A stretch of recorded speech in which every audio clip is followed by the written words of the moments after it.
Praise the Lord. Welcome to Showers of Blessing. దేవుని కృపలో భద్రపరచబడి నూతన దినంలో ప్రవేశించాం. ఈనాటి దేవుని వాగ్దానం, నమ్మకమైన వానికి దీవెనలు మెండుగా కలుగును. A faithful person will be richly blessed. సామెతల గ్రంథం 28వ అధ్యాయం 20వ వచనం. Praise God. ఈ నూతన దినములో దేవుడు మీ కొరకు సిద్ధపరిచిన ప్రతి దీవెన ఆకాశపు వాకిళ్ళు విప్పి మీ మీద కృమ్మరించునుగాక.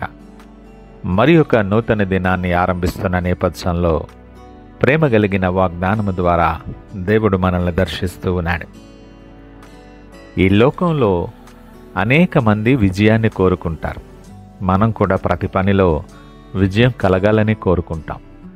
దీవెనలు కోరుకుంటారు. ఆర్థికమైన అభివృద్ధిని ఆశిస్తారు. కానీ దేవుడు పరిశీలించే మొదటి విషయం ఏంటో తెలుసా? మన నమ్మకం. మన నమ్మకం మన స్థిరత్వాన్ని, మన విశ్వాసాన్ని, మన హృదయ పరిశుద్ధతను కొలిచేటటువంటి ప్రమాణం.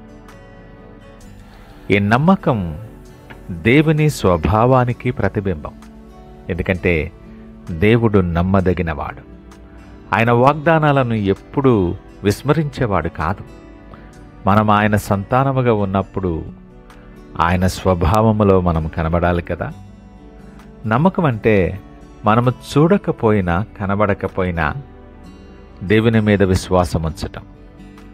చిన్న విషయాల్లో కూడా, అతి చిన్న విషయాల్లో కూడా మనం స్థిరముగా విశ్వాసం కలిగి ఉండటం. మూడవది, ఎవ్వరూ చూడకపోయినా నిజాయితీగా నడుచుకోవటం. యేసయ్య అందుకే అంటారు కదా, కొద్దిలో నమ్మకముగా ఉన్నవాడు పెద్ద విషయంలో కూడా, పెద్దదానిలో కూడా నమ్మకము గలవాడే ఉంటాడు.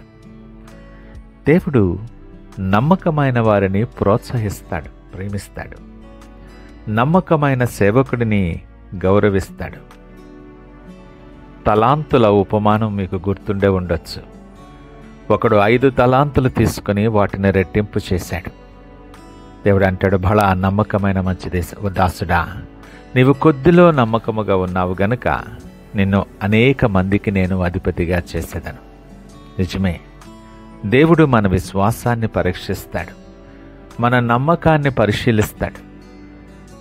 తర్వాతే ఆయన మనకు మెండైన దీవెనలను విడుదల చేస్తాడు. దీవెనలంటే కేవలం సంపద కాదు. దేవుడు అనుగ్రహించే ఆత్మీయమైన నెమ్మది, శాంతి, సమాధానం, మంచి ఆరోగ్యం, సంతోషం, దేవుడు కాపాడే కృప, ఇవన్నీ కూడా ఆయన దీవెనలే. నమ్మకం ఉన్న చోట ఈ లోకంలో స్థిరత్వం ఉంటుంది.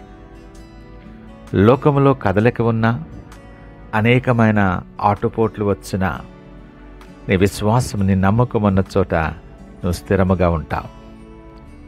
నీ విశ్వాసం నీ భావోద్వేగాల్లో కాదు సుమా. నీ విశ్వాసము దేవునిలో ఉంది గనుక నువ్వు స్థిరముగా ఉంటావు.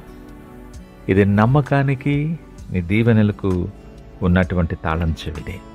వాటి మధ్య ఉన్నటువంటి అవినాభావ సంబంధం ఇది.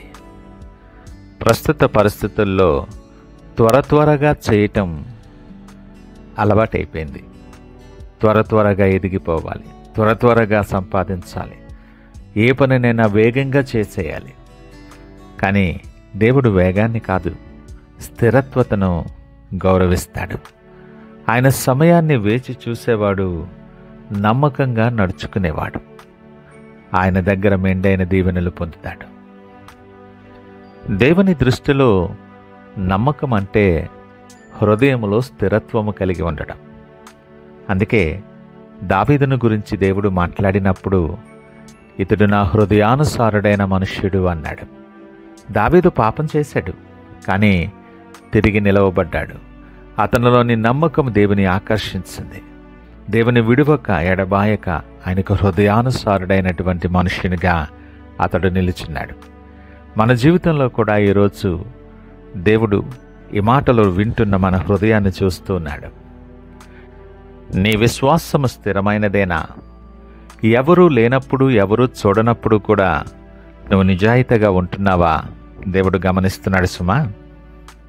స్థిరమైన విశ్వాసము కలిగి దేవుని వైపు ప్రతి విషయములో నమ్మదగిన దేవుడని, ఆయన మీద ఆధారపడే మనస్సు, హృదయం నీకున్నదా? దేవుడు గమనిస్తున్నాడు. అందుకే నమ్మకమైన వానికి దేవుడిచ్చే వాగ్దానం ఇది. నమ్మకమైన వానికి దీవెనలు మెండుగా కలుగునంటున్నాడు. ఒక దీవెన కాదు, 2 కాదు, అవి మెండుగా నీ మీద కృంభరించటానికి దేవుడు ఇష్టపడుతున్నాడు. అవి నీ కుటుంబం మీద, నీ వ్యాపారం మీద, నీ ఉద్యోగం మీద, నీ బిడ్డల మీద, నీ ఆత్మ మీద అవి కృంభరింపబడుస్తాయి. దేవుడు నమ్మకముగా ఉన్న హృదయాన్ని ఎప్పుడూ నిరాకరించే దేవుడు కాదు.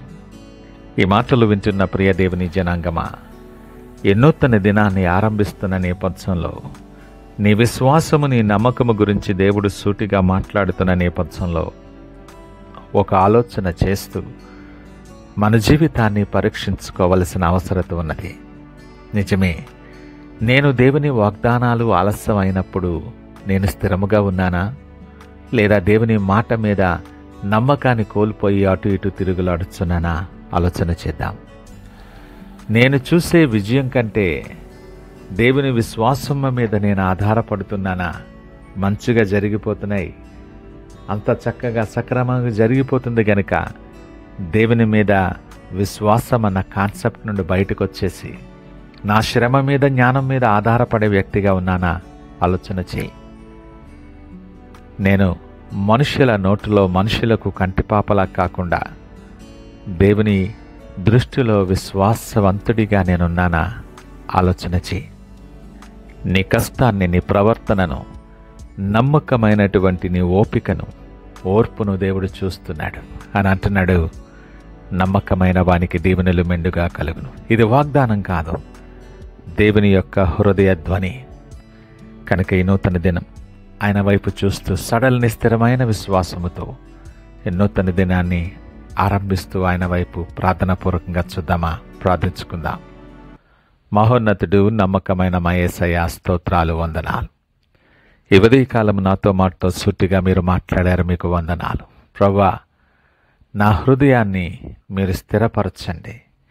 చిన్న విషయాల్లో నమ్మకముగా ఉండటానికి నన్ను బలపరచండి. అనేకమైన శోధనలు నేను అటు ఇటు కొట్టుమిట్టులాడుతున్న నేపథ్యంలో ప్రభా, నీ కృప నన్ను విడిచిపోనీయక నీ కృపలో బలపరిచి స్థిరమైన విషయాలలో స్థిరపరచబడి నమ్మకముగా నీ తట్టు చూడటానికి నమ్మకమైన కుమారునిగా, కుమార్తెగా నన్ను బలపరచమని సకల మహిమ, ఘనత, ప్రభావాలు మీకే ఆరోపిస్తూ యేసు పరిశుద్ధ నామమున అడుగుచున్నాం తండ్రి. ఆమేన్. God bless you.